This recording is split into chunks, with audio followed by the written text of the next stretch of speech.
Tem muito cristão que não sabe o que é apologética, nunca teve contato com a matéria, e fica no obscurantismo, na ignorância, sem saber do que se trata. Então, minha gratidão a Deus, meu louvor a Deus, poder estar aqui na igreja para nós tratarmos deste assunto tão relevante, tão importante, que é a apologética cristã, a defesa da fé. Tá? Você vai acompanhar comigo. E eu quero que você entenda os objetivos da nossa palestra hoje, tá bom? Primeiro, nós vamos entender o que é apologética, sua importância na área teológica e por que usá-la. Esse é o primeiro objetivo da nossa fala aqui.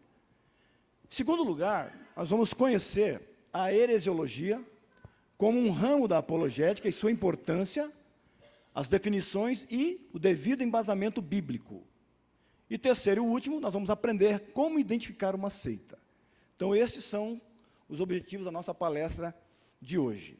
Deixa eu adiantar para você aqui que a partir da quarta-feira que vem, a gente vai abrir espaços aí para as tuas perguntas. Vamos ver se a gente consegue parar uns 10 minutos para que você faça as tuas perguntas a partir quando nós encerrarmos cada seita, ou cada palestra sobre cada seita que estão aí na tua apostila.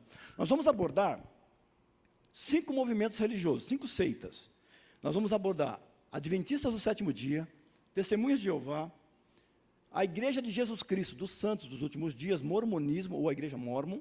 Vamos abordar Espiritismo kardecista e o Catolicismo romano. Esses 5 movimentos nós vamos abordar ao longo da nossa palestra, nossos encontros aqui, a cada quarta-feira. Tudo bem quanto aos objetivos da palestra? Tudo bem? Então vamos seguir. Bom, nós temos que definir o que é apologética, então. Muita coisa que eu tenho no slide aqui, talvez não esteja aí na sua apostila. Então você pode ficar com a canetinha aí e ir anotando, tá bom? Por favor. Bom, o que é apologética? Né? Para que serve? Onde empregá-la? Algumas perguntas que nos vêm à mente, né? O que é apologética? Para que serve? E onde empregá-la? Antes de responder isso daqui, nós precisamos saber o que não é apologética. Então, entenda lá, apologética, gente, ela não é a crítica pela crítica, não é intolerância religiosa e não é ataque puro e simples. Então, isso não está na tua apostila, mas eu quero deixar isso bem claro aqui. Alguns lugares que a gente passa falando sobre esse assunto, uma grande parte dos cristãos acaba não entendendo o assunto e acaba deduzindo que se está falando aqui de religião A, B ou C, falando mal de pessoas, atacando pessoas, denigrindo a imagem de outras pessoas, e não se trata de nada disso. A apologética é a defesa da fé cristã. Então, saiba de antemão que nós estamos aqui trabalhando na área da teologia, na área bíblica, no campo da doutrina, e não tem nada a ver com o campo, com o lado pessoal. Tudo bem? Nós não estamos aqui para atacar pessoas. Nós não estamos aqui para falar mal de determinado líder religioso, líder dessa seita ou daquela outra. Nós estamos aqui para tratar de teologia, de doutrina. Então, guarde bem essa consideração. A nossa palestra, a nossa fala, o nosso seminário está centrado em questões doutrinárias e não em questões pessoais. Você entende isso? Dá para dizer um amém? Tudo bem, então sigamos lá. Então não é simplesmente criticar por criticar, não é ser intolerante com as outras religiões e também não é ataque puro e simples. De onde vem essa palavra apologética? De onde vem? Ela vem do grego apologestai, significa uma defesa verbal. 8 passagens da Bíblia vai aparecer a palavra apologia, defesa, e elas estão ali. Tá? Atos 22:1, Atos 25:8, 25:16, 1 Coríntios 9:3, 2 Coríntios 7:11, Filipenses 1:7, Filipenses 1:16 e 2 Timóteo 4:16. Porém, o texto mais contundente com relação à apologia, à defesa da fé, é 1 Pedro, que nós vamos ver na frente aqui. Então, o dicionário Aurélio vai definir para nós apologia como discurso para justificar, defender ou louvar. A definição do Aurélio é essa daqui, exatamente isso. É um discurso para justificar, defender ou louvar. Se alguém falar mal do seu filho lá, você vai fazer uma apologia dele, vai defender seu filho, não é? Por aí. Então, 1 Pedro 3,15 é um texto, irmãos, que revela algumas coisas para nós. Veja lá, está aqui o texto na Bíblia, né? Para a gente não precisar abrir aí e ganhar um pouco de tempo. Ó, Pedro fala assim: antes, santificai ao Senhor Deus em vossos corações, e estáis sempre preparados para responder, apologia, Responder como? Brigando, xingando? Não. Com mansidão e temor, preparado para responder com mansidão e temor, a qualquer que vos pedir a razão da esperança que é em vós. Então, o sentido de Pedro aqui, é dar razão, responder, justificar. Vamos analisar melhor esse texto aqui. Nesse texto, então, o apóstolo Pedro, ele nos ordena a sermos apologistas. Irmão, não se engane. Você é um apologista. Você é uma apologista. Está aqui no texto, Estais sempre preparado, não é de vez em quando. Tem que estar sempre preparado para responder. Com ética, com moral, com diplomacia, com amor, com respeito, a todo aquele que chegar para você, lhe indagar, lhe inquirir a respeito da sua fé. Está aqui no texto. Esse texto de 1 Pedro 3,15 está intrinsecamente ligado à apologética cristã. Desta forma, todos os cristãos, atenção, devem defender a sua fé, isto é, dar respostas plausíveis quando as perguntas referentes ao cristianismo forem feitas a eles. Ou seja, tem de dar resposta de suas crenças. Você tem de dar resposta daquilo que você crê e professa. Para qualquer um que pedir, para qualquer um que lhe indagar. Um apologista não é simplesmente alguém que se desculpa pela sua fé, mas alguém que é exortado a batalhar pela fé, que uma vez por todas foi dada aos santos. Judas, versículo 3. Sabe aquele irmão, aquela irmã, né? Eu sei, mas não sei explicar. Eu sei para mim, mas não sei explicar. Bom, essa resposta engana apenas o estudante. Não resolve o problema. O lado de lá, o inquiridor, vamos entender, o oponente, aquele que está perguntando, inquirindo, ele quer respostas. E não respostas evasivas. Ele quer respostas concretas, sólidas. Por que você crê assim? Por que Jesus é Deus? Por que crê na Trindade? Tudo isso tem que dar respostas contundentes da fé cristã. Veja, é uma ordem de Deus. Estai sempre preparado. É uma ordem. Aqui não é opção, não. Não é facultativo. O cristão deve obedecer, então, essa ordem. Portanto, uma pronta defesa da fé é exigida do cristão. Então, a importância do nosso seminário aqui. Você tem que ter uma pronta resposta, defender a fé que você crê, professa e ensina. Qual é o conceito de apologia? Aqui. É a habilidade de dar resposta acerca da fé cristã perante os ataques das filosofias seculares e crenças religiosas. Respostas estas fundamentadas com provas adequadas e firmes. Não adianta blá, blá, blá, nhenhenhé, respostas adequadas, contundentes, convincentes, firmes, com embasamento. É isso. Então, a apologia é isso, é a habilidade de você dar respostas acerca da sua fé. No âmbito do contexto evangélico eclesiástico, apologia é a habilidade de responder com provas adequadas e sólidas a fé cristã perante as demais religiões. Apologia é o campo de estudo cristão que defende a verdade bíblica contra algo que se opõe a ela. E por que isso? Porque ela nasce forçosamente como uma resposta ao ataque à sã doutrina que se apresenta sob diversas faces. É, em resumo, fazer uma defesa da fé cristã. E tem que ser uma defesa consistente. O cristão não pode, nós não podemos continuar sendo taxados como aqueles que usam a Bíblia apenas como desodorante, né? Por que desodorante? São os espíritas que falam assim para a gente, né? Só debaixo do braço. Usam a Bíblia só como desodorante, só embaixo do braço. Porque não sabe manusear, não conhece suas páginas, não dominam os assuntos, não conhece as doutrinas centrais da fé cristã. E muito menos sabe defender a fé cristã, quando é inquirido. Então a gente tem que acabar com essa, desmistificar esse conceito, essa visão que a gente acaba apresentando para o mundo lá. Então veja lá. A apologia é parte inseparável da teologia, valendo-se dela para desenvolver um plano lógico e sistemático nas questões argumentativas concernentes à fé cristã. Bom, a gente tem então que estar centrados nisso, com a mente bem tranquila, entendendo essa questão, Apologética, irmãos, ela é a base de toda a teologia. Se a gente vai na Bíblia, a primeira pregação, o primeiro discurso da Bíblia é uma apologética, é uma apologia. Pedro, Atos capítulo 2. Quando aqueles cristãos ali estavam sendo acusados de estarem bêbados, né, cheios de vinho, de bebida, aí Pedro se levanta e faz uma apologia. A primeira pregação da Bíblia é uma apologia.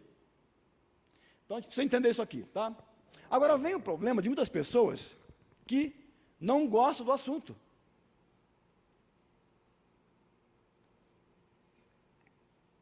E fazem objeções a se estudar apologética, a se estudar as seitas heresias.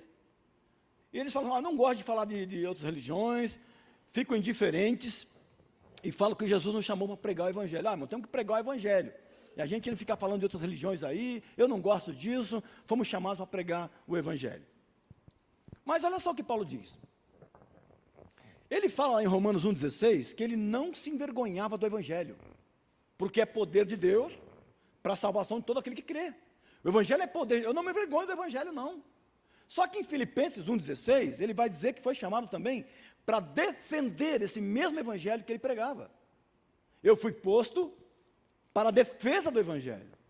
Então esse mesmo Evangelho, que nós não nos envergonhamos dele, é o mesmo Evangelho também que nós precisamos defender.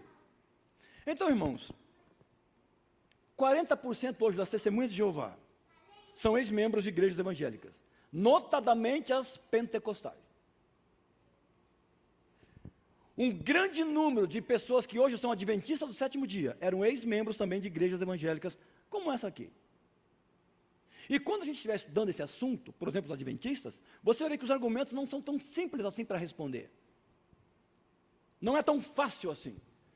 E por conta de muitos ministérios por aí, né, desprezar a apologética, né, relegá-la ao esquecimento, nunca se tem um seminário na igreja sobre apologética, nunca se falou sobre isso.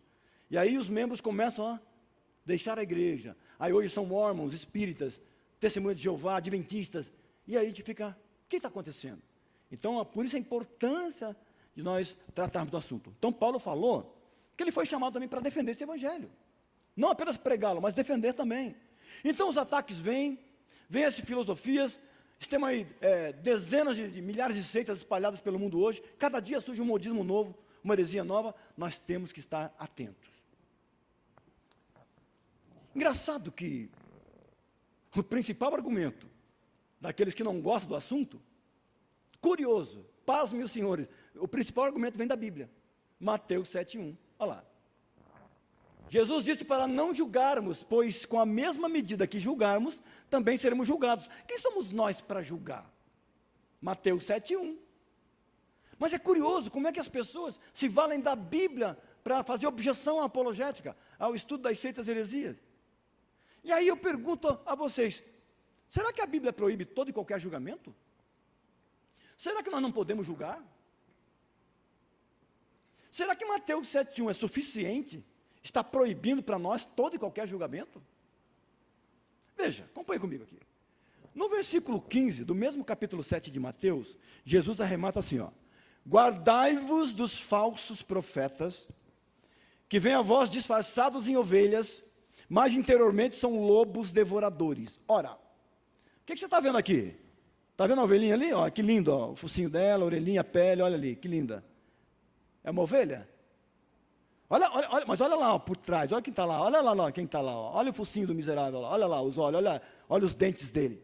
Um lobo disfarçado, ele vem travestido. Então, como é que eu vou identificar um falso profeta?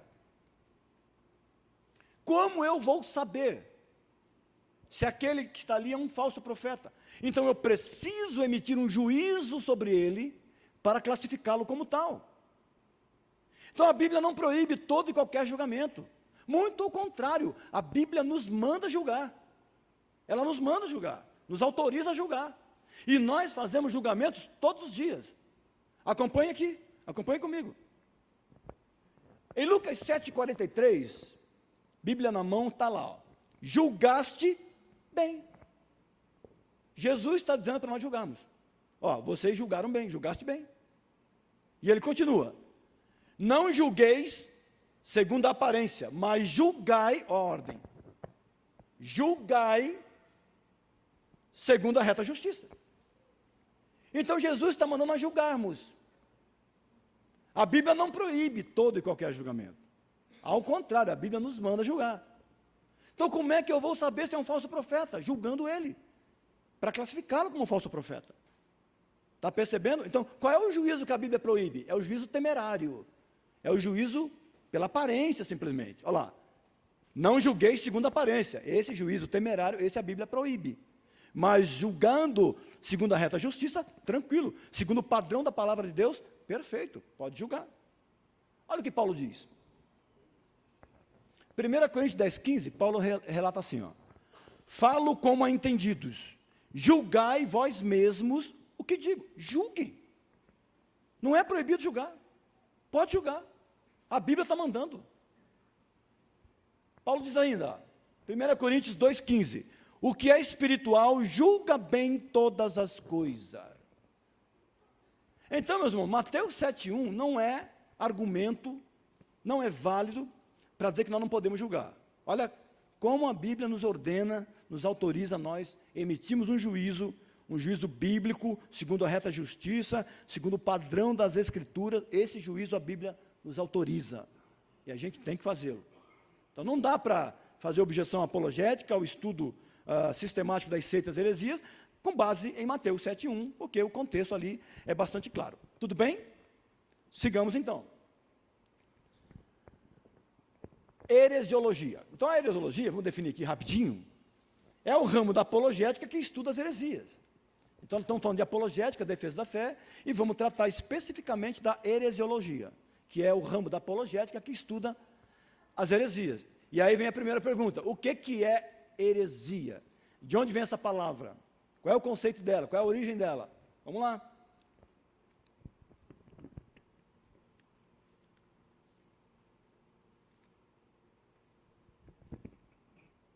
O que é uma heresia? Etimologia da palavra, de onde ela vem, de onde ela nasce. Qual é a origem dessa palavra? Heresia. Então ela vem do grego, hairesis, está vendo ali? Isso significa o quê? Corrente de pensamento. Escola, grupo, facção, escolha. Então, originalmente, a palavra heresia tem a sua origem, a sua etimologia no termo grego hairesis, que significa corrente de pensamento, escola, grupo, facção ou escolha. Originalmente, inicialmente, essa palavra designava qualquer escolha, seja ela má ou boa. Inicialmente era assim. Heresia é qualquer escolha, seja ela boa ou ruim. Agora preste atenção. No âmbito do cristianismo primitivo, heresia indicava a negação do evangelho pregado pelos apóstolos. Então, 2 Pedro 2,1, vamos abrir a Bíblia agora e vamos ler 2 Pedro 2,1, por favor, pegue sua Bíblia. E deixa eu avisá-los também aqui, né, que durante essas quartas-feiras aqui, a gente vai ler muito a Bíblia. A gente vai abrir a Bíblia bastante. Eu quero ouvir o barulhinho das páginas aí, né? Folheando, né? Barulhinho da página da Bíblia. Passando as páginas aí, tá? Aquele barulhinho santo que a gente escuta das páginas da Bíblia virando. Então, aquele irmão que achou 2 Pedro 2,1 vai ler para nós, bem alto aí.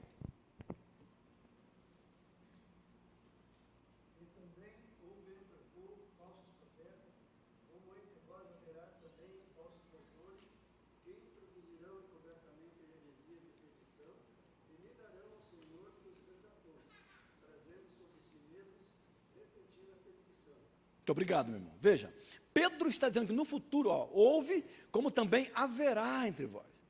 Falsos mestres, falsos profetas. Eles vão introduzir de forma dissimulada, encoberta, camuflada, o quê? Heresias de perdição. Olha aí. Então, no âmbito do cristianismo primitivo, a palavra heresia indicava a negação do evangelho pregado pelos apóstolos.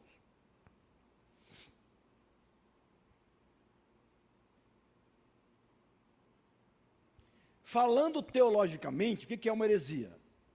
Heresia quer dizer o contrário de ortodoxia. E o que é ortodoxia? É a doutrina, opinião ou crença correta. Então, heresia é um ensino falso, é um ensino fraudulento, mentiroso, enganoso. É o oposto de ortodoxia, que é o ensinamento correto, verdadeiro. E o que significa seita? De onde vem essa palavra? Atenção lá. A palavra seita também vem do grego hairesis. Olha lá, escola, partido, grupo. Inicialmente não tinha caráter pejorativo. Se a gente ler Atos 15, Atos 24, 5, 14, você vai encontrar lá que o cristianismo também foi chamado de seita, no começo. Sem problema nenhum. Então eles entendiam que o cristianismo era mais uma seita dentro do judaísmo. Então não tinha problema nenhum no começo.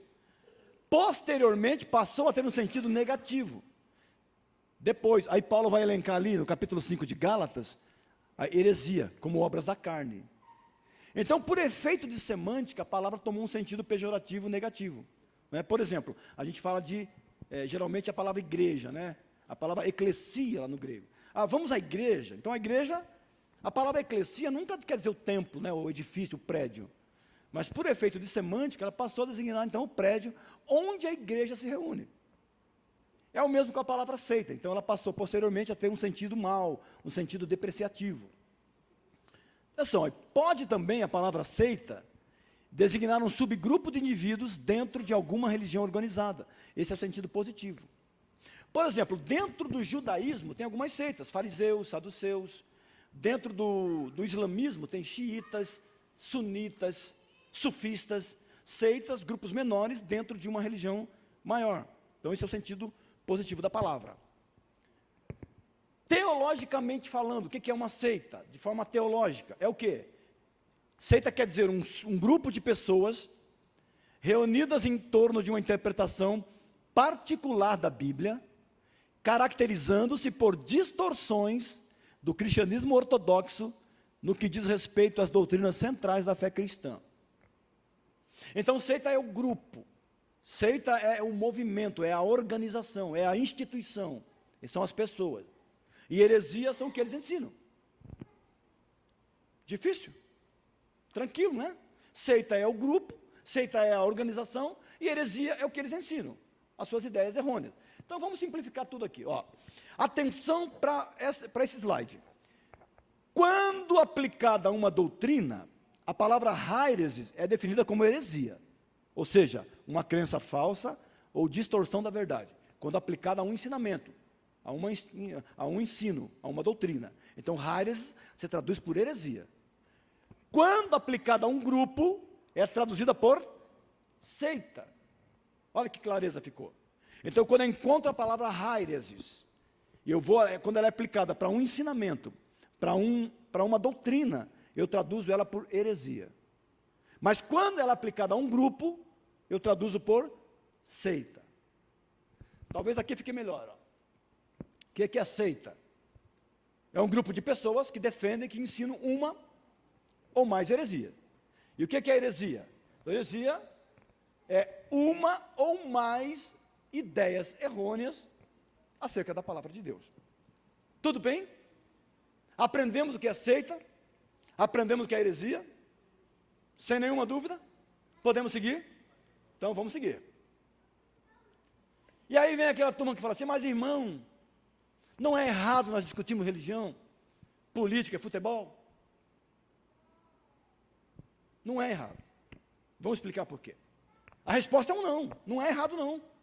Ó, Judas 3 está dizendo, e nos mandando lá, batalhar arduamente pela fé, que de uma vez por todas foi entregue aos santos. Então nós temos uma batalha travada diariamente, por essa fé. Fé aqui não é fé, dom da fé, não é a fé sobrenatural, não é fé racional. Fé aqui é o Evangelho, é a doutrina do Evangelho. Então temos que batalhar por isso. E a Bíblia nos manda. Só que nessa batalha, irmãos, prestem bem atenção. Nessa batalha, que é árdua, né? Às vezes é necessário, corrigir e repreender. Olha o que Paulo diz em 2 Timóteo 4:2. Prega a palavra, insta, quer seja oportuno, quer não, corrige, repreende, exorta com toda longanimidade e doutrina. Então é necessário, às vezes, corrigir, repreender. Está aqui, Paulo está dizendo isso. Às vezes, é preciso repreender os homens severamente. E está na Bíblia aqui, ó. Acompanha comigo, Tito 1,13. Tal testemunho é exato, portanto, repreende-os severamente, para quê? para que sejam sãos na fé, sadios na fé. De forma enérgica. Eu estou dizendo assim, com amor, com respeito, com ética, com diplomacia, mas de forma enérgica. Veja só, às vezes, irmãos, é necessário também, aqui a coisa aperta um pouco, porque às vezes é necessário se opor a um companheiro cristão. Ó, em Gálatas 2:11, Paulo dá um puxão de orelha em Pedro, na cara dele, chamam ali na frente de todo mundo, não é em particular, não tirou do meio, mas o repreende face a face, porque Pedro se tornara repreensível. Está lá, Gálatas 2:11, ó.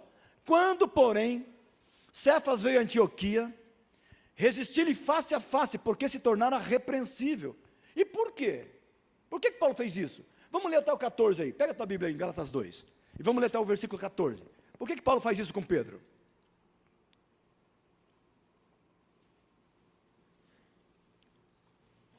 Rapidamente, leia até o 14, vai lá, de Gálatas 2. Chegando Pedro a Antioquia, lhe resisti na hora, na cara, porque era repreensível.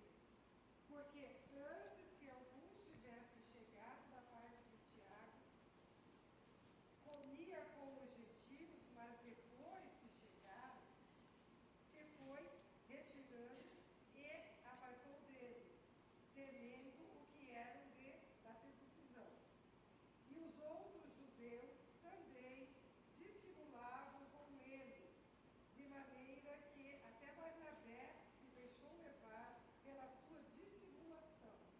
Mas quando vi que não andavam bem e direitamente conforme a verdade do Evangelho, disse a Pedro, na presença de todos, se tu, sendo judeu, vives como os gentios e não como judeu, por que obrigas os gentios a viverem como judeus? Olha só.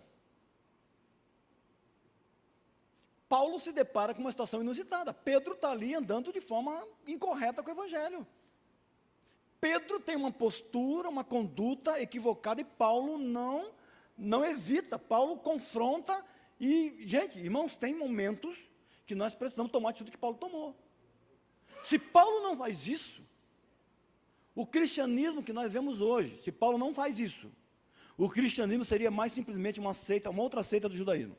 Mas nada além disso. Mas Paulo foi corajoso, repreendeu a Pedro na cara. Você, Pedro, mas você é judeu, obriga o gentio a viver como judeu, você come... O que é isso, Pedro? Isso não é assim não. Então, às vezes, temos que chamar o irmão, e geralmente pastor de igreja que cede seu púlpito para esse pregador itinerante, o cara dissemina uma heresia aqui, vai embora, e o problema ficou na igreja. Às vezes, logo após aquela fala, às vezes é necessário, logo após aquela heresia ser disseminada do púlpito, que inflamou, contagiou toda a igreja que ouviu. Então, às vezes é necessário o pastor, logo após entregar um microfone, também corrigir, né? Tirar aquela heresia que foi semeada ali, como Paulo faz assim na hora com Pedro. Ok? Então, às vezes é necessário. Nessa batalha pela fé, às vezes é necessário se opor a um companheiro cristão. Chamá-lo, conversar com ele, explicar para ele a conduta dele, que está procedendo mal, procedendo errado, não está de acordo com o Evangelho. Às vezes é necessário fazer isso. É preciso também debater e poderosamente contradizer falsos professores em público. Aqui eu me lembro de alguns jovens da mocidade, que lá na faculdade, quando vai para a faculdade, meu Deus, aí é um Deus nos acuda. Jovem ingressou na universidade, na faculdade lá, aí ele recebe aquele bombardeio de professores ateus, agnósticos, espíritas, evolucionistas, e é uma loucura. Eles não conseguem defender a fé lá. E professor de matemática, fala que a Bíblia está errada, que a Bíblia é uma mentira, é um conto de fada, que Deus não existe, professor de matemática. E aí o jovem cristão se vê apertado ali, nunca ouviu falar de apologética, nunca estudou, e aí acaba... Mas olha só, tem que debater e contradizer falsos professores em público. Paulo ia lá no Areópago, Paulo debatia com epicureus, com estoicos, Paulo ia lá e pregava a doutrina, e os debates eram inflamados ali, mas Paulo tinha coragem para isso, então nós precisamos entender esse negócio. Em Atos 9:29, está lá, falava e discutia com os helenistas, mas eles procuravam tirar-lhe a vida. Então, Paulo era corajoso. Olha o caso de Apolo, por exemplo, em Atos 18, 28. Está lá, ó. Porque com grande veemência convencia publicamente os judeus, mostrando pelas Escrituras que Jesus era o Cristo. Gente, olha o poder de persuasão, de convencimento que Apolo tinha. Pega a Bíblia, abre a Bíblia, prova por meio dela, convence, com grande veemência. Então nós não podemos, acabou aquele tempo que nós estamos na igreja aqui, mas a gente não sabe explicar. Pegar a Bíblia, abrir, mostrar para aquele que está perguntando para nós, está aqui o texto, está aqui a verdade bíblica. Apolo fazia isso com grande veemência, provando, convencia os judeus publicamente.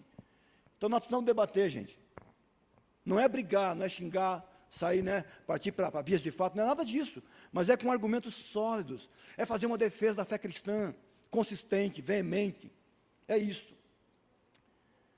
Bom, a importância da heresiologia. Veja conosco, vamos acompanhar. Por que é que eu tenho que estudar esse assunto? Por que é que eu preciso estudar esse assunto? Primeira razão, defesa própria. Então você tem que defender-se, saber se defender. Tito 1,9 fala assim, ó. Retendo firme a fiel palavra, que é conforme a doutrina, para que seja poderoso, tanto para admoestar com a sã doutrina, como para convencer os contradizentes. Olha aí. Seja poderoso na Escritura. Seja poderosa na Escritura. Domine esse livro. Conheça a ferramenta de trabalho. Conheça o seu manual que Deus deixou na sua mão. Seja poderoso para convencer aquele que contradiz você. Tito 1,9. Primeira razão. Segunda. Por que eu tenho que estudar esse assunto? Para ajudar os outros. Paulo vai dizer em 2 Timóteo 2, 24 a 26 o seguinte: e ao servo do Senhor não convém contender, mas sim ser manso para com todos, apto para ensinar, sofredor, instruindo com mansidão os que resistem, a ver se porventura Deus lhes dará arrependimento, para conhecerem a verdade e tornarem a despertar, desprendendo-se dos laços do diabo, em cuja vontade estão presos. Servo do Senhor não vive para contender, brigar, criar polêmica, discussão à toa, debates acirrados que não levam a lugar nenhum. Não é para isso, mas sim ser manso para com todos, apto para ensinar. Irmãos, quem não se senta para aprender, não pode se levantar para ensinar. Mas eu preciso ser apto para isso, conhecer as doutrinas, conhecer a Bíblia, manusear a minha ferramenta de trabalho. A maioria, grande parte das testemunhas de Jeová nunca ouviram o evangelho verdadeiro. Tudo que eles sabem é a comida enlatada que vem para eles lá na Sentinela, na Despertai. Tudo que o adventista sabe lá é o que vem da Ellen White, dos livros dela, porque para se batizar na igreja adventista tem que aceitar a Ellen White como espírito de profecia, tem que responder o questionário lá, e uma das perguntas é: crê no espírito de profecia? Quantos livros já leu? Então essas pessoas, a maioria delas nunca ouviram o evangelho genuíno, verdadeiro, que está com você.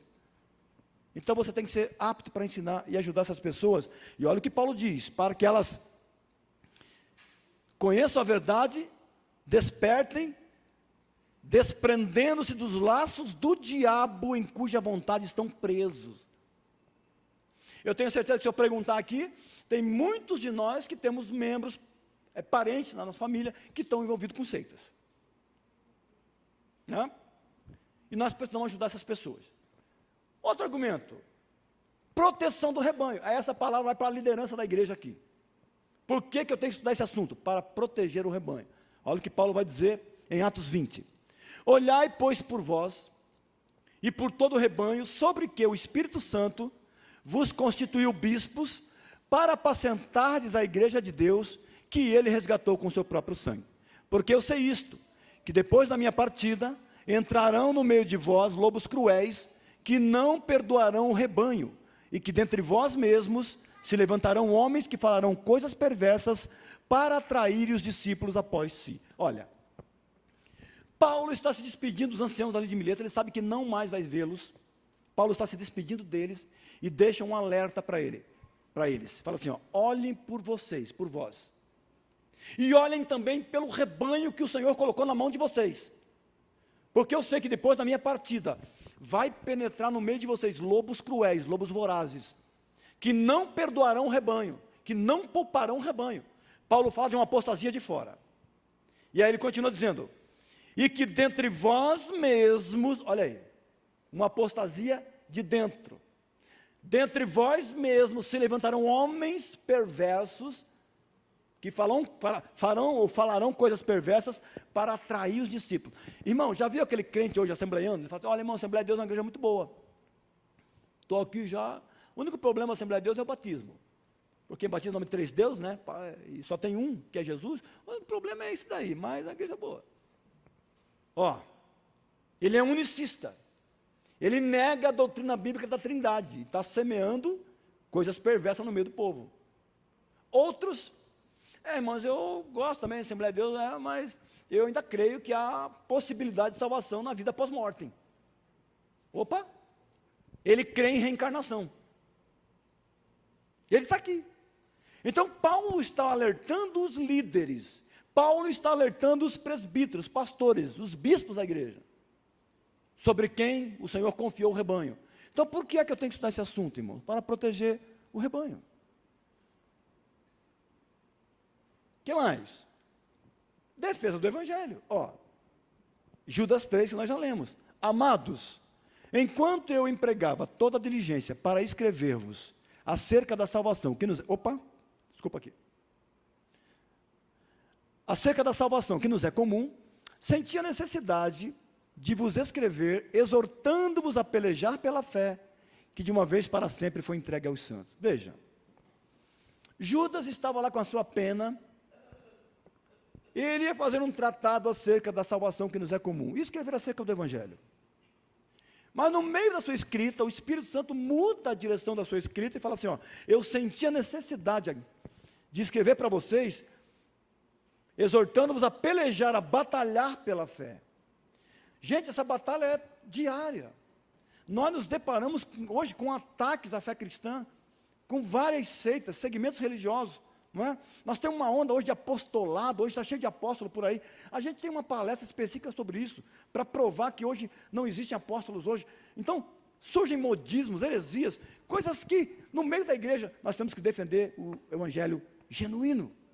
Estão aí as razões por que nós devemos estudar esse assunto. Então, o que a Bíblia diz sobre as seitas? Vamos lá, rapidinho. Ela fala de falsos profetas. Irmãos, o que vocês estão vendo aqui? Olha que ovelha bonita ali. Olha a pele linda dela, macia, a orelhinha, olhinho. Olha que ovelha bonita. É uma ovelha que está ali, irmã?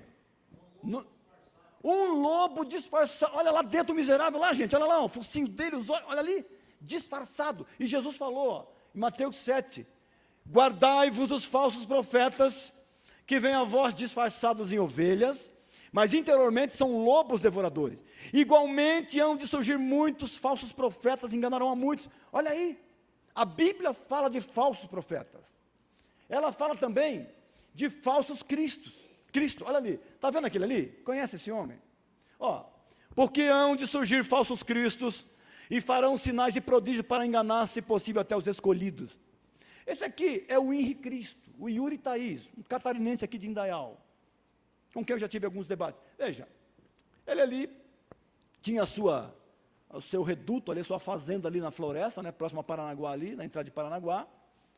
Mas ele é de Indaial, Santa Catarina, e ele tem alguns seguidores, né? Ele se julga, diz ser a reencarnação de Jesus. Ele fala que foi Adão, foi Noé, foi Moisés, foi vários personagens bíblicos, foi Jesus e agora reencarnou como Henri.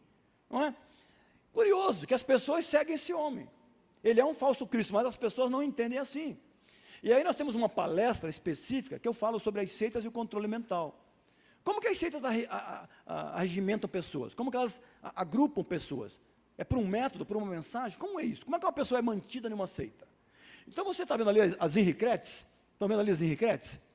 Essas são as Henricretes, elas cantam para o Henri Cristo. Por isso são Henricretes. E é interessante, você vai conversar com uma mulher dessa aqui, e fala assim, mas, minha cara, se no final das contas, ele não for o Cristo, você largou seu emprego, sua família, seus estudos, abandonou tudo, se no final das contas, ele não for o Cristo, como é que fica? Sabe o que ela diz?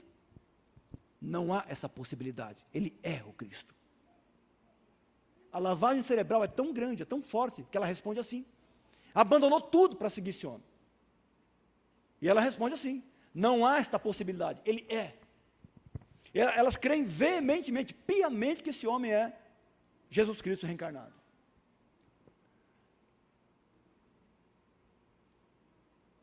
Está acabando minha pilha aqui. Por isso que eu te pedi pilha nova.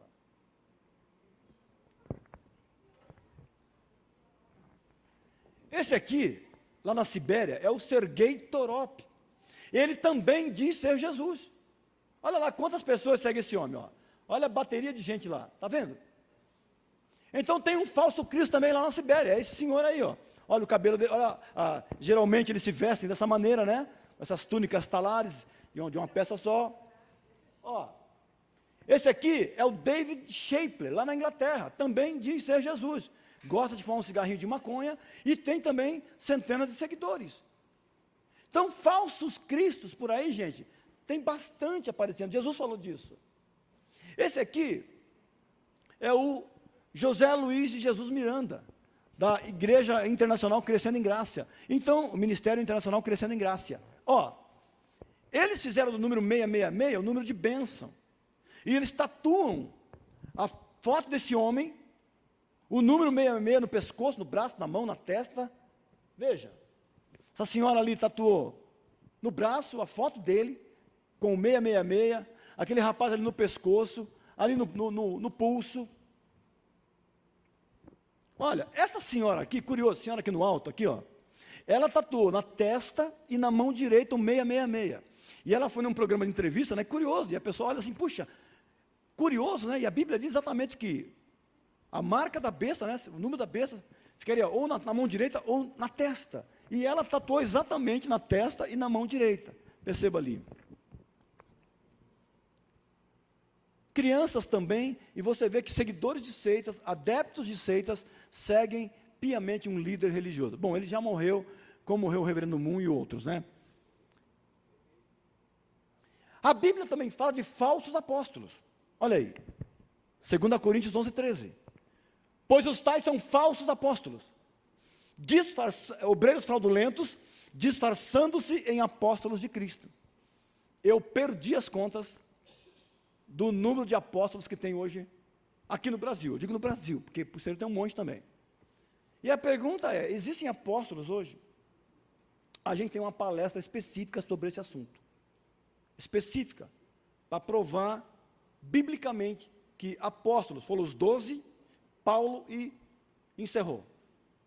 E todo este que hoje se auto-intitula apóstolo, na verdade se enquadra aqui em 2 Coríntios 11. São falsos apóstolos. A Bíblia não dá essa margem para se chamar de apóstolo hoje. Ela fala também de falsos mestres. 2 Pedro, que nós já lemos, ó. Como entre vós haverá falsos mestres, os quais introduzirão encobertamente, né, dissimuladamente, disfarçadamente, heresias de perdição, heresias destruidoras. Então veja, a sombra ali daquele senhor com a Bíblia na mão, a sombra que projeta ali é de um lobo. Não sei porque não está aparecendo ali no slide, tá? Mas de um lobo. Falsos mestres. Está cheio por aí. Veja a importância disso. E a Bíblia fala também de falsos ministros. Ó, e não é de se admirar, porquanto o próprio Satanás se disfarça em anjo de luz. Não é muito, pois, que também os seus ministros se disfarçam em ministros da justiça. Você percebe como é que a Bíblia trata esse assunto? Falsos profetas, falsos apóstolos, falsos mestres, falsos ministros. Veja, a Bíblia trata desse assunto. Bom, a partir de agora, então, nós vamos aprender, nesses 15 minutos que nos resta, que eu quero ver se eu consigo fazer isso, nós vamos aprender, então, a como identificar uma seita. Tá bom? Vamos correr lá. Para identificar uma seita, nós precisamos observar as 4 operações matemáticas, simples. Através das 4 operações matemáticas, nós aprendemos a identificar uma seita. Tá? Adição, subtração, multiplicação e divisão. Vamos acompanhar. Olha lá, adição. As seitas possuem outros livros com autoridade igual ou superior à Bíblia. Note isso. As seitas possuem outros livros com autoridade igual ou superior à Bíblia. Então, é a adição de literatura. Então, ali, o livro dos médiuns, o Alcorão, a Bíblia satânica, o livro de Mórmon, Sentinela. Então, as seitas adicionam literaturas com autoridade igual ou superior à Bíblia. Vamos a alguns exemplos. A igreja Mórmon, por exemplo. Eu disse aos irmãos que o livro de Mórmon era o livro mais correto sobre a face da terra. Olha essa declaração. O livro de Mórmon era o livro mais correto sobre a face da terra. Na aula de mormonismo, nós vamos provar que não. Mas olha o que eles falam com relação à Bíblia. Quem sabe que até mesmo o único versículo da Bíblia tenha escapado da poluição, de modo que transmita o mesmo sentido agora que teve no original? Olha aí. Então, para a Bíblia há uma restrição, para o livro de Mórmon não. Aliás, há uma máxima no mormonismo, na regra de fé número 8, que fala assim, cremos que o livro de Mórmon é a palavra de Deus. Cremos que a Bíblia é a palavra de Deus, desde que esteja correta a sua tradução. Perceberam? Para a Bíblia tem uma restrição, desde que ela esteja corretamente traduzida. Agora, para o livro de Mórmon, não. Cremos que é a palavra de Deus. Então, eles têm o livro de Mórmon acima da Bíblia. As testemunhas de Jeová, veja. A menos que estejamos em contato com este canal de comunicação usado por Deus, não avançaremos na estrada da vida, não importa o quanto leemos a Bíblia. Não adianta você ler a tua Bíblia. Você não vai avançar, você não vai conseguir salvação. Dizem mais. Meramente ter a palavra de Deus e lê-la, não basta para adquirir o conhecimento exato que coloca a pessoa no caminho da vida. Meramente ter a Bíblia, e você lê a Bíblia, não basta para você adquirir o conhecimento exato que te coloque no caminho da vida. Não, você tem que fazer parte desse grupo religioso. Você tem que ler o material que eles produzem. A Igreja Adventista do Sétimo Dia, veja. Cremos que Ellen White foi inspirada pelo Espírito Santo e seus escritos, o produto dessa inspiração, tem aplicação para os Adventistas do Sétimo Dia. Negamos que a qualidade ou grau de inspiração dos escritos de Ellen White sejam diferentes dos encontrados nas Escrituras Sagradas.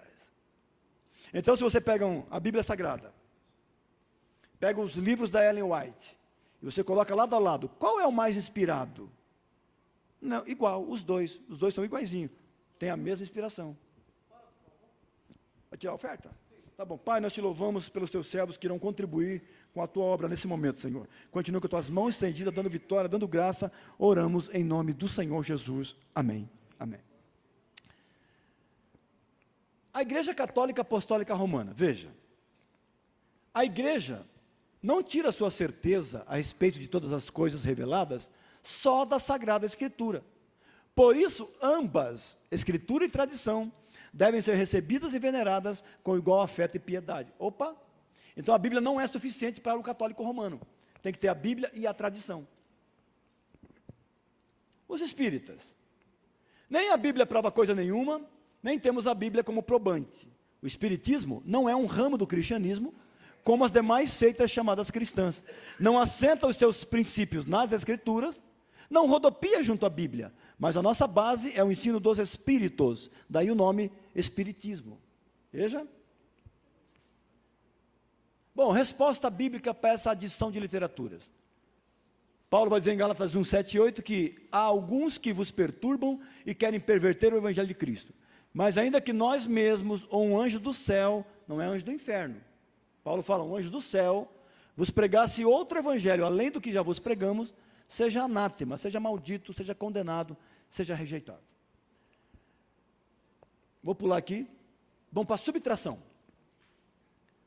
Como é que eu identifico uma seita? Por esse princípio matemático.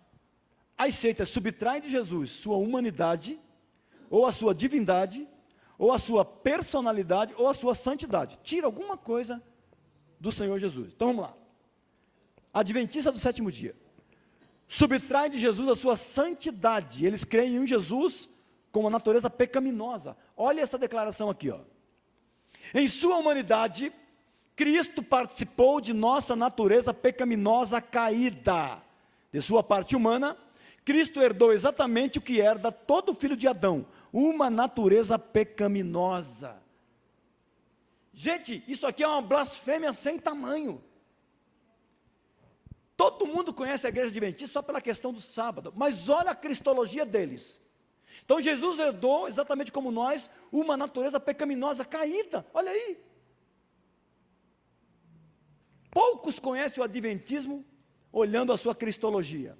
Então Jesus para eles é um ser pecaminoso, uma natureza caída, como a de Adão, como a nossa. Veja, as testemunhas de Jeová tiram de Jesus a sua deidade. Jesus era apenas um anjo. Acompanhe. Jesus não disse que era Deus o Filho, mas sim que era Filho de Deus. Portanto, a evidência indica que o Filho de Deus, antes de vir à terra, era conhecido como Miguel. E também é conhecido por esse nome desde que retornou ao céu. Então Jesus é o arcanjo Miguel. Os adventistas também creem assim. E na lição de número 2 da nossa EBD, nós aprendemos ali que Jesus não é o arcanjo Miguel. E a gente vai falar melhor isso na aula Testemunha de Jeová.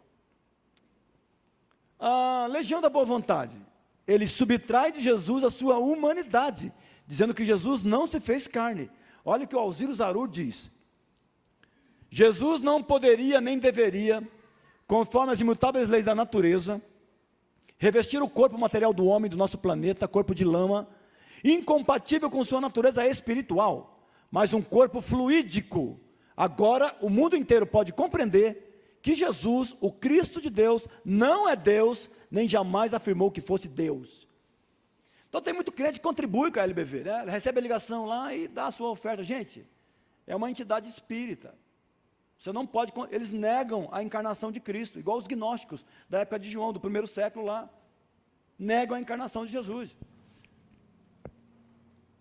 A igreja Voz da Mentira fala o quê? Subtrai de Jesus a sua personalidade. Eles falam que Jesus é o Pai. E olha o que eles dizem. Por que tudo é feito em nome de Jesus? Expulsar os demônios, curar os enfermos, falar novas línguas, o batismo nas águas. Jesus disse, ide batizar em nome do Pai, Filho e Espírito Santo. E os apóstolos, obedecendo a sua ordem, com o entendimento que Jesus era o Pai, o Filho e o Espírito Santo, batizaram em nome de Jesus. Veja, Jesus é tudo. Jesus é o Pai, é o Filho e é o Espírito Santo. Não há trindade. Isso aí é uma invenção diabólica. E vocês que querem a trindade, têm pacto com Satanás. Então eles tiram de Jesus a sua personalidade, dizendo que Jesus é o Pai. Nós vamos aprender aqui, quando nós entrarmos no assunto Testemunhas de Jeová, que Jesus não é o Pai. Bom, mas eles confundem Jesus com o Pai, portanto, ensinam uma mentira, uma heresia. A maçonaria subtrai de Jesus sua divindade. Fala que ele foi apenas um fundador de religião.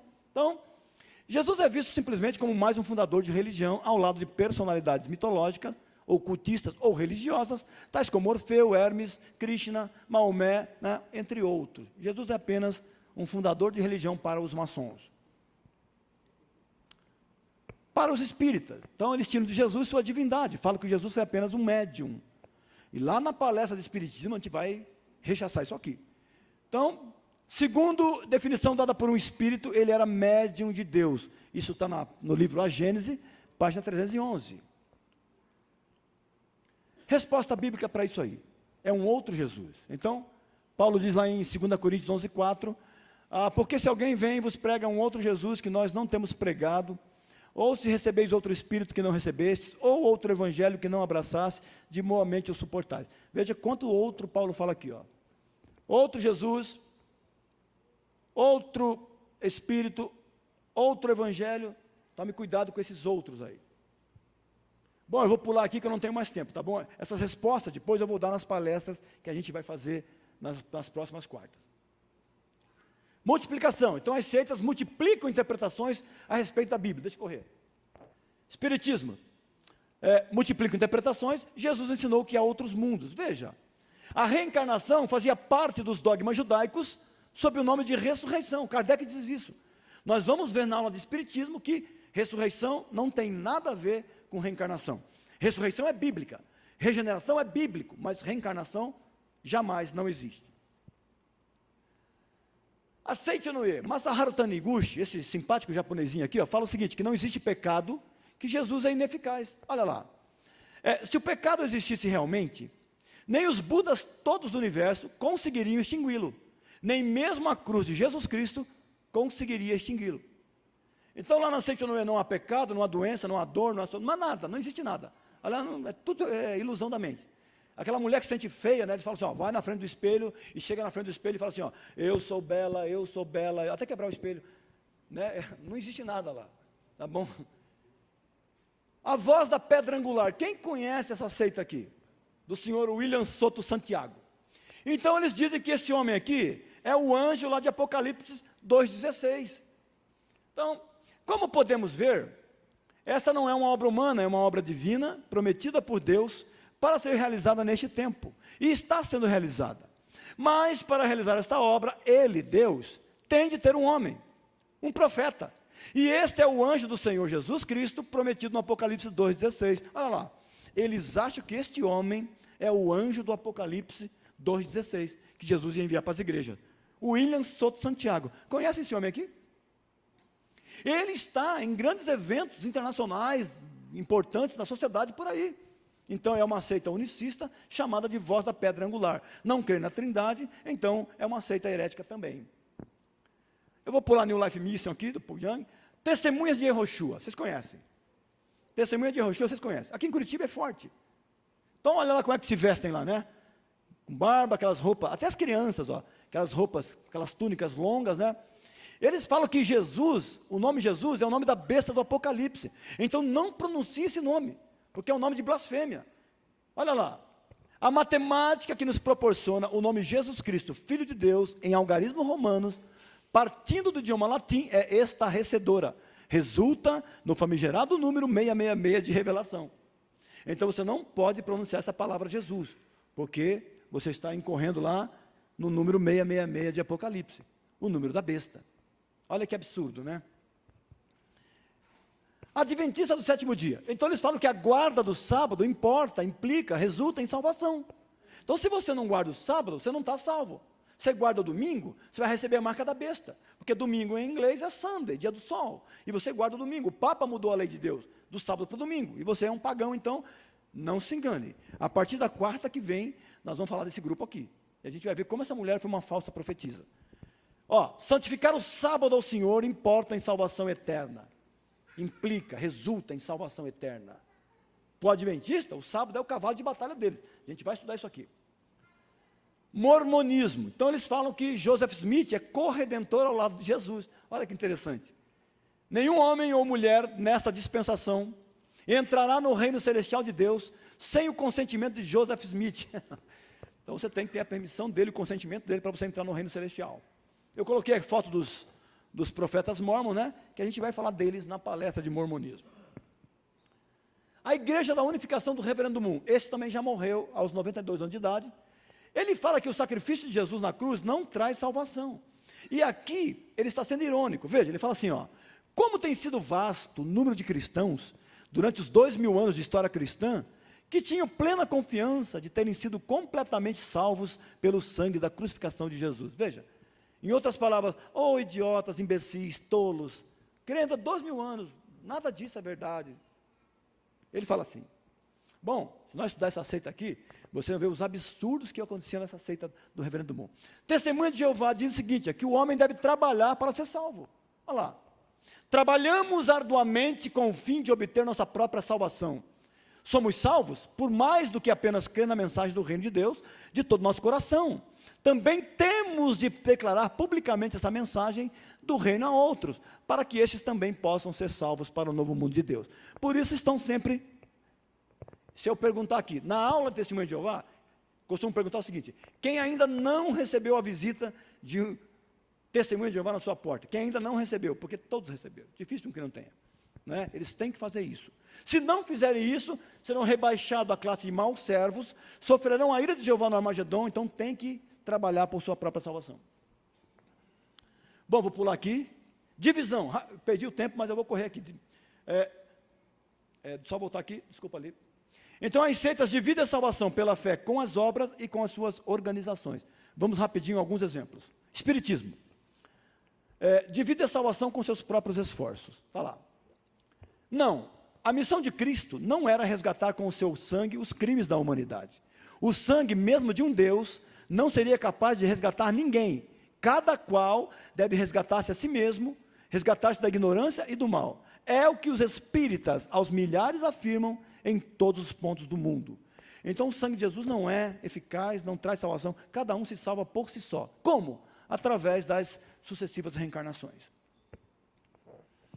Testemunha de Jeová divide a salvação com suas organizações. Não conclua que existem várias estradas ou caminhos que poderá utilizar para ganhar a vida no novo sistema de Deus. Existe apenas uma. Você precisa pertencer à organização de Jeová e fazer a vontade de Deus a fim de receber sua bênção de vida eterna. Você precisa pertencer. Jeová, Deus, só tem uma. Na época de Noé, não tinha muitas arcas que salvavam, não eram muitas embarcações que salvavam lá, era uma só. Então hoje Jeová também tem a sua única igreja verdadeira. E qual é? As testemunhas de Jeová. Então você precisa pertencer a esse grupo para ter tua bênção de vida eterna, senão você não tem. A Igreja Católica Apostólica Romana diz assim: una, santa, católica e apostólica, esta é a igreja que devemos crer e professar, já que é isso que ensina a fé. Nesta igreja cremos com firmeza e com simplicidade testemunhamos. Fora dela não há salvação, nem remissão dos pecados. Não se engane. Não se engane, o católico romano nos classifica como seitas do cristianismo, seitas luteranas, e nós estamos perdidos, porque fora da igreja católica não há salvação, nem remissão dos pecados. É exatamente isso, está aqui, estou citando a fonte. Resposta bíblica para tudo isso: a salvação é pela graça, Efésios 2, 8 e 9, olha lá, porque pela graça sois salvos por meio da fé, isso não vem de vós, é dom de Deus, não vem das obras para que ninguém se glorie. Refutamos isso daí. Bom, para terminar aqui, eu vou pedir mais 5 minutinhos de atenção dos irmãos e das irmãs, para a gente terminar, tá bom? A ditadura do terror sob o domínio das seitas, acompanha aqui. E aí você vai entender a seriedade do assunto, a importância de nós nos debruçarmos sobre o assunto. Então, você lembra desse caso aqui, 1978, claro que para os mais antigos, olha lá. Então, Jim Jones, o norte-americano aqui, o missionário norte-americano Jim Jones, em 1978, na sua seita lá, Templo do Povo, lá nas Guianas, ele levou mais de 800 seguidores à morte, lá nas Guianas. Olha só, as revistas, as matérias de jornais, publicaram as fotos dos corpos espalhados lá, todos, quase que todos envenenados, após ele anunciar para eles o fim do mundo. Sabe o que é curioso aqui, nesse morticínio que houve aqui com o missionário Jim Jones? Que as pessoas seguiam esse homem sem questionar nada. O testemunho de um policial que foi lá para recolher os corpos, sabe o que ele disse? Ele chegou lá, não encontrou um exemplar da Bíblia sequer. Estava lá os escombros, as ruínas, os corpos, mas nenhuma Bíblia ele achou. Então Jim Jones tirou a Bíblia da igreja. Tudo que ele falava, dizia ele, tudo que eu falar aqui é a palavra de Deus, não precisamos mais desse livro aqui, pode deixar esse livro em casa, eu sou servo de Deus, Deus fala comigo, eu transmito para a igreja, então não precisamos mais da Bíblia. Ele tirou a Bíblia da igreja. Culto sem leitura da Bíblia, culto sem Bíblia não é culto. Irmão, deixa eu falar aqui não se assuste, mas se esse templo aqui desabar, e nós morrermos todos aqui, e vier as autoridades, os órgãos aqui para recolher os nossos corpos, vai achar o que aqui? O que vai encontrar, além dos nossos corpos? Deixa eu ver então, levanta aí, quero ver, deixa eu ver. Levanta aí, olha aí, olha que maravilha, olha essa coisa linda, olha a espada do crente, né? Além dos escombros de nossos corpos, vão achar muitas Bíblias, mas aqui o Jim Jones tirou a Bíblia da igreja. Ele era a revelação de Deus, não precisava mais da Bíblia, tirou a Bíblia. E eu vou para um culto onde a Bíblia não é lida, não é pregada, não é ensinada, esse culto não foi culto, não prestou, não serviu. Tem outro caso aqui, o David Koresh, lembra do David Koresh? 1993, então ele ficava com a seita aqui, o ramo davidiano, o Branch Davidian. Ele ateou fogo no rancho onde ficava a seita, e levou cerca de 80 pessoas à morte, inclusive 18 crianças que estavam lá. Ele dizia que era a reencarnação de Jesus Cristo.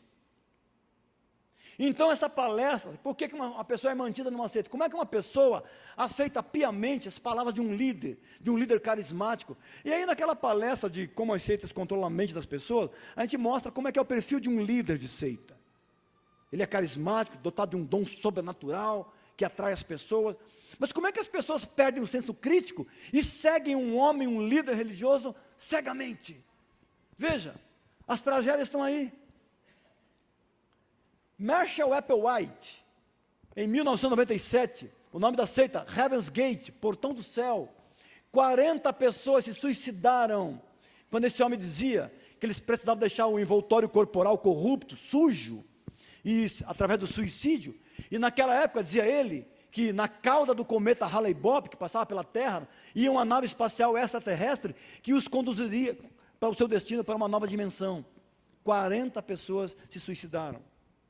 Olha aqui, lá em Uganda, né, Joseph Kibwetere, a igreja, a seita dele, Movimento para a Restauração dos 10 Mandamentos. Olha os corpos espalhados ali, ó. Pregava ele o fim do mundo também, e dizia que as pessoas eram transgressoras dos mandamentos de Deus. Há uma seita hoje que nos acusa de sermos transgressores da lei de Deus. Quem é essa seita? Olha o nome lá, ó. Restauração dos 10 mandamentos, notadamente a guarda do 4º mandamento, a guarda do sábado. Quem é que nos acusa de transgressores da lei de Deus hoje? Há um grupo específico, né? Adventista do 7º dia, que nós vamos tratar tintim por tintim desse grupo a partir de quarta-feira que vem. Mas olha lá a tragédia estabelecida. Shoko Asahara mandou seus seguidores, seus asseclas, espalhar gás sarin no metrô de Tóquio lá, matou 12 pessoas, outras 600 ficaram feridas. Depois ele foi preso, encarcerado. Aqui tem uma seita aqui no Brasil chamada Jesus, a Verdade que Marca. E a matéria de capa do jornal colocou essa mulher chorando ali, ó, dizendo assim, ó, a seita levou 9 da família dela. Quando você vê uma notícia de um jovem, de um adolescente que morreu no hospital, porque o pai e a mãe são testemunhas de Jeová, e não permitiram, apesar do médico dizer que era necessário administrar uma transfusão de sangue, o pai e a mãe, o próprio adolescente, convicto de que não quer violar as leis de Jeová, não aceita a transfusão e morre nos hospitais. E as tragédias por esse mundo afora, a gente não faz ideia de quantas crianças, jovens, adolescentes morrem nos hospitais, que são testemunhas de Jeová, e os pais não deixam os médicos transfundir sangue, porque entendem que é a mesma coisa que comer sangue. Eu vou falar disso aqui na palestra, tá bom? Vou falar disso aqui, a partir das próximas quartas-feiras. Então você entende que uma pessoa, quando se filia a uma seita, quando se agrega a um movimento sectário, essa pessoa passa a ser um perigo para ela mesma, para a sua família, para a sociedade em geral. Então nós precisamos tratar do assunto, nós precisamos falar sobre isso. Nós temos mais de 10 mil seitas espalhadas, 11 grandes religiões mundiais, e cada dia surge uma seita nova, um modismo novo. Nós precisamos estudar esse assunto, vacinar a igreja. Por isso eu glorifico a Deus por essa primeira noite, esse pontapé inicial para esse seminário aqui na igreja de Vila Isabel. Você entende a necessidade do assunto? Se você sai pelas ruas aí, quase que diariamente, você vai encontrar testemunhas de Jeová caminhando nas ruas, batendo nas portas. Você vai encontrar duplas de mormons por aí, adventistas, como comportores vendendo livros. E aí eu deixo uma pergunta para a reflexão nossa aqui nessa noite, tá? Eu deixo uma pergunta aqui. Se eles são tão zelosos assim, e nós? Estaríamos dispostos a fazer pela verdade o que eles fazem pela mentira?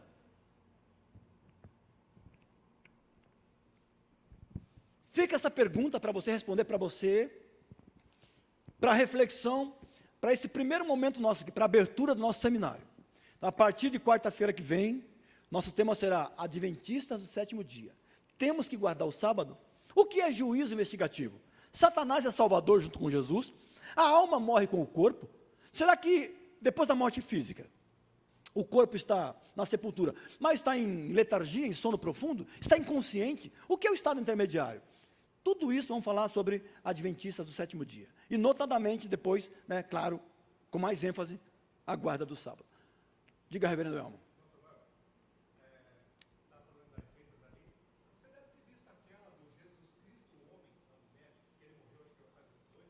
Eu citei aqui, Ministério Internacional Crescendo em Graça, que é o José Luiz de Jesus Miranda, do 666, tá? Citei aqui, tá bom? Queridos, perdão porque eu passei alguns minutinhos, mas é necessário, tá bom?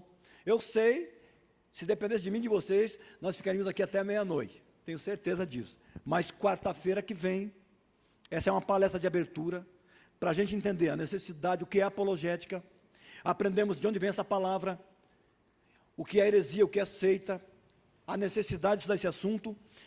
E a partir de então, da quarta-feira que vem, vamos começar com o Adventismo do sétimo dia. Guarda do sábado, quem foi Ellen White, juízo investigativo, sono da alma, o lugar de Satanás na expiação e por aí vai, tá bom? Muito obrigado.